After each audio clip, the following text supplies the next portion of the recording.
Hello, kids. Today we are going to do the revision of chapter number 9 and chapter number 10. So let's start with chapter number 9. Chapter number 9 is desert animals. Now you know that firstly there are many desert animal. It is not just the one. Camel is called the ship of the desert, but there are still many animals which are moving around the desert. So living in desert is difficult. Not all the animals can survive without the water. वो water के बिना survive नहीं कर सकते, हाँ, but वो water के बिना कुछ दिन तक रह सकते हैं. लाइक 10 to 15 days अगर उनको वाटर नहीं मिलता है तो दे कैन सरवाइव, बट ऐसा नहीं है कि बिल्कुल पानी उनको नहीं चाहिए. तो सबसे पहले जो जिन एनिमल्स की हम बात करेंगे वो है gerbils. Gerbils are the very small animals और वो अपने पैरों से मॉइस्चर, जितना भी मॉइस्चर होता है वो पकड़ते हैं. ओके. और वो एकदम जिनको हम डार्कलिंग बीटल्स भी बोलते हैं, वो सैंड के नीचे एकदम खड्डा बना के रहते हैं जहाँ पे सैंड थोड़ी ठंडी होती है, कूल होती है. तो जब उन बहुत धूप होती है तो उस तरीके से उनको ठंडक मिलती है कि वो सैंड के एकदम नीचे अंदर जाके वो होल में रहते हैं ताकि उनको जो अंदर का ठंडा एटमॉस्फेयर है वो मिले. फिर दूसरा हमने इस चैप्टर में ये देखा कि स्नेक्स के बारे में बताया गया है. वहाँ यहाँ पे 2300 से भी ज्यादा स्नेक्स हैं और उन ज्यादातर स्नेक्स पॉइजनस नहीं होते, ज्यादातर स्नेक हार्मफुल नहीं होते, पर कुछ बहुत हार्मफुल होते हैं. इतने हार्मफुल होते हैं कि उनकी एक बाइट भी आपको मार सकती है, उतने हार्मफुल होते हैं. और कई तो एकदम रॉक में रहते हैं, एकदम ड्राई डेजर्ट में रहते हैं. और जो अमेरिकन अमेरिका के जो स्नेक्स हैं उनकी बहुत ही बैड रेप्यूटेशन है, मतलब वो बहुत ही खतरनाक माने जाते हैं. उनमें से एक है, क्योंकि उनकी बहुत ज्यादा स्पीड होती है, एकदम तेज दौड़ते हैं वो, और वो तुम्हें बाइट करके कब पीछे चले जाएंगे पता भी नहीं चलेगा, वो इतनी ज्यादा स्पीड होती है. उनमें से एक होते हैं रैटल स्नेक. रैटल स्नेक को हम रैटलर भी कहते हैं. तो जो रैटल स्नेक होते हैं उन वो भी बहुत ही खतरनाक होते हैं, और उनकी आवाज जो वो निकालते हैं, रैटलिंग आवाज जो निकालते हैं, वो इतनी तेज होती है कि वो तुम्हें बहुत दूर से भी सुनाई दे जाए. रैटल स्नेक यूजुअली खुद को दूर रखते हैं, ह्यूमन इंटरेक्शन से बहुत दूर रखते हैं यूजुअली. पर अगर कभी इंटरेक्शन हो जाता है रैटल स्नेक का ह्यूमन से, तो वो ट्राई करते हैं, वो उनको चेतावनी देते हैं, वो उन ट्राई करते हैं कि वो दूर रहें उससे, और वो उनको थ्रेटन करते हैं आवाज निकाल के. और फिर भी अगर कोई इंसान ना समझे, उनकी प्रिवेसी ना समझे, उनसे दूर ना हटे, तो वो उनको मार देते हैं. इतने ज्यादा वो खतरनाक होते हैं. उनके यूजुअली जो प्रे होते हैं, मतलब जो उनका खाना होता है, शिकार होता है, वो चिपमंक्स होते हैं, या फिर रैबिट्स होते हैं, रैट्स होते हैं, माइस होते हैं. ये सब उनके जो छोटे छोटे एनिमल्स होते हैं वो उनके ज्यादातर शिकार होते हैं. फिर आते हैं मंगूस. मंगूस जो है वो बहुत ही स्ट्रोंग एक एनिमल है. मंगूस बहुत ही डेंजरस होते हैं, ठीक है. वो अपने बिहेवियर के लिए सबसे ज्यादा जाने जाते हैं, क्योंकि उनका बिहेवियर बहुत ही अजीब होता है, फनी होता है, देखना उनको बहुत ही फनी होता है.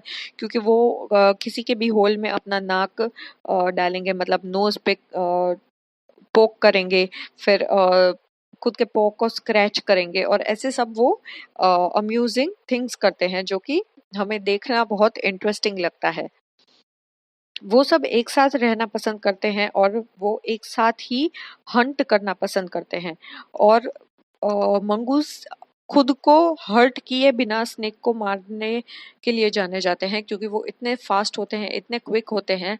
वो उनका जो स्नेक होता है, शिकार होता है, वो उसको इतना थका देते हैं, इतना थका देते हैं कि फिर वो थक के हार जाता है, और फिर उसके ऊपर वो अटैक करते हैं. जब वो एक साथ अटैक करते हैं तो कोई इधर से अटैक करता है, कोई उधर से अटैक करता है एक स्नेक के ऊपर, तो सब एक साथ अटैक करते हैं और फिर बाद में जब वो थक जाता है तब वो उसको मार देते हैं। मंगूस एक दूसरे को आवाज निकाल के जब एक दूसरे से दूर होते हैं, छुपे हुए होते हैं, तो एक दूसरे को आवाज निकाल के चेतावनी भी देते हैं। जब इनका रिप्रोडक्शन का टाइम होता है तब जो फीमेल मंगूस होते हैं वो किटन को वो जब बर्थ देती हैं, तो कुछ मंगूस जो होते हैं वो घर पे रहते हैं, सारे मंगूस को एक साथ, सारे किटन मंगूस को एक साथ रखते हैं और वो जब खाना ढूंढने के लिए निकलते हैं तो कुछ जो मेल मंगूज होते हैं वो पीछे रहते हैं और जो भी छोटे किटन्स होते हैं उनका रात भर ध्यान रखते हैं जब तक सब खाना लेके आ नहीं जाए। तब तक सारे मंगूज किटन जो होते हैं वो एक साथ ही बड़े होते हैं। फिर जो दूसरा animal, the famous animal lives in desert is the camel. Camel बहुत सालों से बहुत साल पहले से वो एक डोमेस्टिक एनिमल रहा है, उसको पाला भी गया है। ओके, और वो it is called the ship of the desert, right, that I have told you earlier also.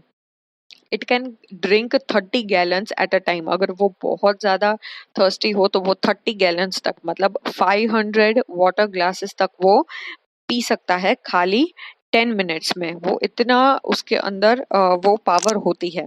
और जो कैमल होता है वो बना ही इस तरीके से होता है। जो जब उसको पानी नहीं मिलता है डेजर्ट में तो वो थॉर्नी बुशेस, जो बुशेस होती हैं कांटे वाली, वो खा के वो जिंदा रहता है, वो खुद को फीड करता है। उसकी जो बुशेस होती हैं वो कांटे वाली होती हैं पर उसको अफेक्ट नहीं करती क्योंकि उसकी टंग वैसी बनी होती है, वो इतनी स्ट्रांग बनी होती है कि उसको वो खाते समय अफेक्ट नहीं करती। टू टाइप्स के कैमल होते हैं,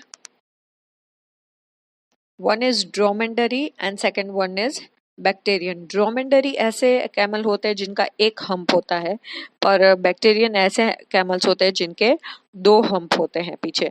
हम्प में यूजुअली सबको ऐसा लगता है कि उसमें वाटर होता है, बट उसमें वाटर नहीं होता, उसमें फैट भरा होता है। जब भी भूख लगती है, जब भी कैमल को एनर्जी की जरूरत पड़ती है तो वो अपना फैट यूज करता है, उसमें जो फैट भरा होता है हम्प में वो यूज करता है। और वो फैट जैसे यूज होता जाता है, जो उनका हम्प होता है वो श्रिंक होता जाता है, मतलब छोटा होता जाता है। तो इस तरीके से वो डेजर्ट में रहते हैं। I hope all of you understood this chapter number 9. Now let's move on to chapter number 10. Chapter number 10 is the banyan tree. Now, this is a very nice story between the fight of a snake and a mongoose. Snake और mongoose के बीच में बहुत अच्छी fight के बारे में ये story है, क्योंकि स्नेक और मंगूस की फाइट फेमस है, हर जगह फेमस है, तो स्नेक और मंगूस की फाइट के ऊपर ही ये स्टोरी बनाई है। तो जो ऑथर होता है वो ये बोलता है कि उसके ग्रैंडफादर के घर के पास एक बहुत ही अच्छा बनियान ट्री है और उस बनियान ट्री पे वो बहुत ज्यादा टाइम स्पेंड करते हैं।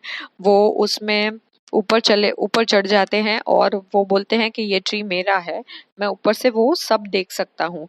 और वो ऊपर अपने उन्होंने अपनी छोटी सी लाइब्रेरी जैसा बना रखा है, क्योंकि वो वहाँ पे बहुत सारी बुक्स पढ़ते हैं और वो खाना भी वहाँ पे खाते हैं। वहाँ पे जो एक स्क्विरल होती है वो उनकी फ्रेंड बन जाती है। पहले तो वो इतना हिचकिचाती है, बट जैसे ही उसको पता चलता है और ऑथर उसके लिए खाना लेके आता है तो वो बोल्ड बन जाती है और फिर ऑथर से नहीं डरती। तो एक आफ्टरनून जब ऑथर बहुत ज्यादा धूप थी और एक आफ्टरनून जब ऑथर बैठे हुए थे ट्री पे, तब वो ये सोच रहे थे कि अब मैं पॉन्ड में अपने बफेलोज और रामू के साथ मैं पॉन्ड में स्विमिंग करने जाऊं। तो ये सोच ही रहे थे कि तब वो एक यही फाइट, मंगूस और स्नेक की फाइट वो एनकाउंटर करते हैं। वो नीचे देखते हैं और उसमें से उनको एक मंगूस आता हुआ दिखता है और उसके सामने ही एक बुश में से स्नेक निकलता हुआ दिखता है और उसके सामने ही मंगूज आता है। तो वो एक दूसरे के सामने आते हैं, पर उनको पता नहीं होता है कि ऑथर ऊपर बैठे हैं। थोड़ी देर बाद एक मैना और क्रो आ जाते हैं और उनको वो पता चल जाता है कि वो दोनों आ गए हैं, और वो दोनों आके कैक्टस पे बैठ जाते हैं ये देखने कि ये फाइट कैसी चलती है। तो कोबरा और फिर इस चैप्टर में कोबरा और मंगूस की फाइट दिखाई गई है कि वो किस तरीके से एक दूसरे पे अटैक कर रहे हैं, और किस तरीके से जो क्रो और मैना है वो भी पार्ट लेते हैं इस फाइट में। इस तरीके की फाइट में वो भी पार्ट लेते हैं। वो भी 3 बार ट्राई करते हैं और तीनों बार वो अनसक्सेसफुल होते हैं कोबरा को मारने के लिए। तीनों बार वो जाते हैं और दोनों दो दो बार तो वो एक दूसरे को ही टकरा जाते हैं। जब थर्ड टाइम जाते हैं, थर्ड टाइम मैना उठ जाती है और क्रो जो है उसको स्नेक बाइट कर लेता है, क्रो कोबरा बाइट कर लेता है। तो जैसे ही वो बाइट कर लेता है वो थोड़ी दूर तो फ्लैप करके जाता है, पर फिर वो उसकी डेथ हो जाती है और मैना को पता चल जाता है। तो वो फिर उस फाइट में वो फिर से कैक्टस पे आके बैठ जाती है और उस फाइट में पार्टिसिपेट नहीं करती। और लास्ट में मंगूस और कोबरा की जब फाइट चल रही होती है तो लास्ट में मंगूस जीत जाता है, कोबरा हार जाता है। मंगूस उसको बाइट कर लेता है और कोबरा हार जाता है, और फिर मंगूस कोबरा को बुशेस में के अंदर खींच के ले जाता है, और जो मैना होती है वो उसको कॉन्ग्रेचुलेट करते हुए वो वहां से उड़ जाती है।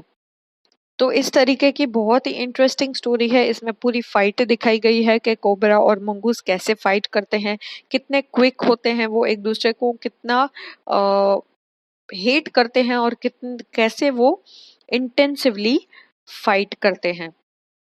I hope you understood this very nice chapter of this fight between Cobra and Mongoose, and also you understood the previous chapter, that was the desert animals. Thank you.